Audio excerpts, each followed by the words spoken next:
Attorney Vic, ito, banatang tanungan ha. Una, ginagamit daw niyo itong issue na ito dahil kayo kumakandidato bilang senador.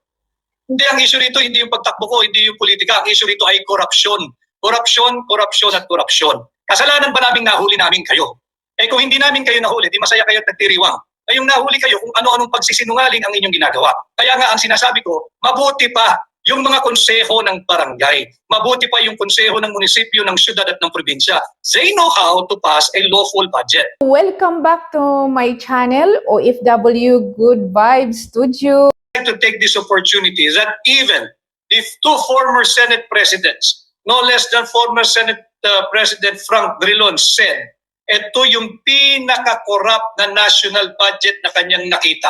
Sinabi rin ni Senate President Tito Sen, na akin din naman kaibigan, na may talagang maraming blanco at mali yung prosesong ginawa dito sa paglimbag ng 2025 budget.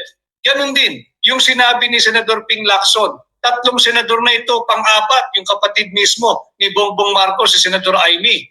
So kung titingnan mo, apat na senador, dating dalawang Senate President, at itong tatlong ito ay kumakandidato sa ilalim ng sariling partido ni Bongbong Marcos. So tatlo rito ang nagsasabing may blanco at hindi dapat pinirmahan itong unconstitutional budget.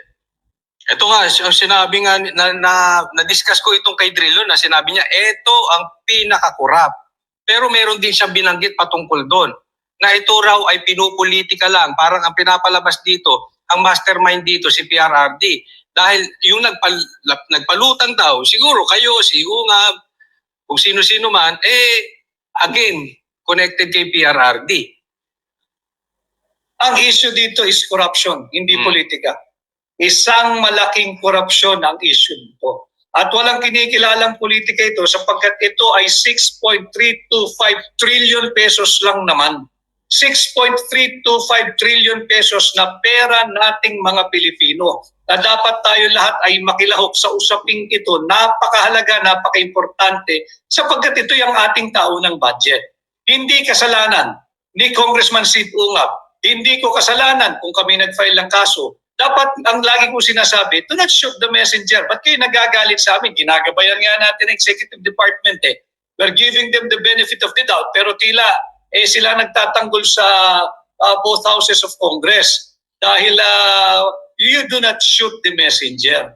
Aming linahan ito dahil obligasyon ng bawat Pilipinong makakasaksi ng ganitong napakalaking krimen, napakalaking korupsyon na ilantad at ilahad sa taong bayan ang kanyang nasaksihan at nakita at nalaman.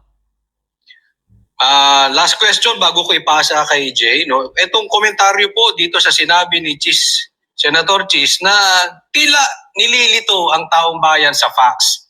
Kasi simple lang naman eh. May blank items, sino nag-fill up? Pero ito parang nililito nila na meron na daw di umanong pagkakasunduan, parang ano na yun eh. Tapos naman na yan. Batas na yan. Okay na sila dyan. Parang ganun ang kanilang direction ngayon eh. Attorney Vic. Hindi pwedeng ganun lang natin tratuhin. Itong napakalaking krimen, napakalaking korupsyon na ating nadiskubre.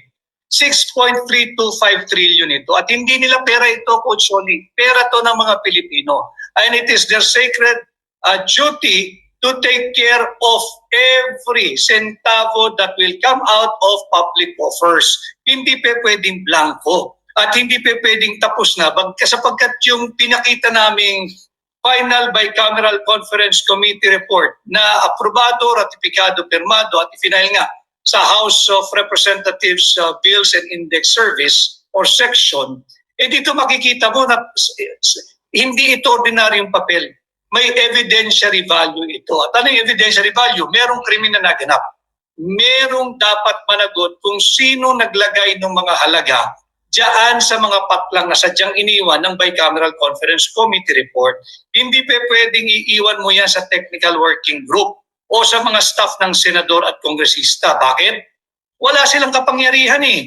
Hindi naman sila mambabatas eh.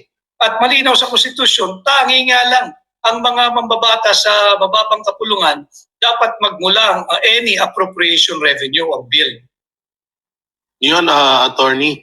Ano pong masasabi niyo dun sa sinabi ng isang congressman na kaya niyo lang daw ito ginagawa dahil gusto niyong maibalik ang pondo na hiningi noon ng Office of the Vice President? Mag-aral muna siya ng sarili nilang rules. Basahin niya yung rules, yung House of Representative Rules, Section 63 and Section 64. At tigilan niya yung pagbabitaw ng salita na wala namang katuturan sapagkat paano naging issue ito ni Vice President Inday Sara? 6.325 trillion ang pinag-uusapan dito. Alam ko kung bakit sila nagre-react ng ganito at natatakot na ma-issuehan ng TRO. Kasi pag nag-TRO at na-declare eventually, hopefully, na ito ay unconstitutional, magre-reenacted budget tayo. Sa reenacted budget, yung budget ng 2024, hindi nila mapapakinabangan yung bilyong-bilyong pisong inilagak nila sa AKAP. Hindi nila mapapakinabangan yung bilyong-bilyong pisong inilagay nila sa AIX. At dyan sa tinatawag na unprogrammed appropriation o yung kanilang mga pet project na itinatagot kilala higit sa tinatawag na pork barrel. Diyan sila natatakot. Attorney, may mga nagtatanong din po ng mga kababayan natin, paano naman po daw si ano daw ang magiging pananagutan ni dating si Saldico dahil diba kakaalis niya lang at napalitan siya ni Kimbo tapos biglang lumabas po itong na-discover po itong issue about BICAM. Ano pong magiging parusa or maipapataw na sa kanya rito?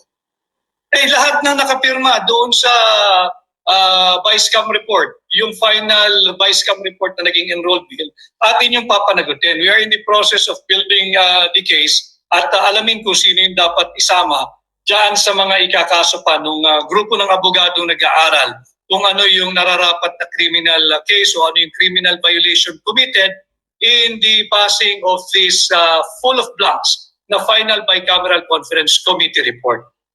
And dagdag ko lang din, Banat Bay, yung ating mga kaibigan sa halimbawa yung Tricycle Operators Driver Association, meron ding maliit na pondo yung mga yan. Tanungin mo sila, kung papayag silang gumastos yung opisyal nila ng blanco, mag-aaway-aaway yan. Ganun din, yung samahan ng mga Jeepney Operators and Drivers Association, higit na maliit yung kanilang pondong pinapangasiwaan, pero hindi sila papayag na ang budgeting ay zero. Ganon din yung mga nagtatrabaho sa korporasyon. Tanungin ninyo kung papayag yung board of directors na magpapasa kada departamento ng isang corporation na blanco yung kanilang panukalang budget at bahala na kung paano namin at magkakano ang aming gagastusin. Ito ay malinaw na pagsisinungaling na ito raw ay proper at prudent budget programming at pagpasa ng ating taunang budget. Kasinungalingan yan. Ano po masasabi niyo doon sa isang congresswoman na si AKA Kim Chiu? Sabi, kasi nga daw yung kanyang sagot, hindi naman importante yung blanco, importante pinirmahan yung walang blanco. Anong masasabi niyo doon?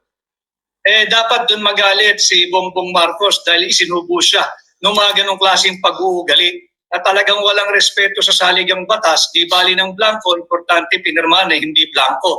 Ang tanong, sino nga naglagay ng mga halaga doon sa blanco? Dahil yun ay kriminal. Bawal yun. That is a criminal violation. Yun ang ating dapat din alamin.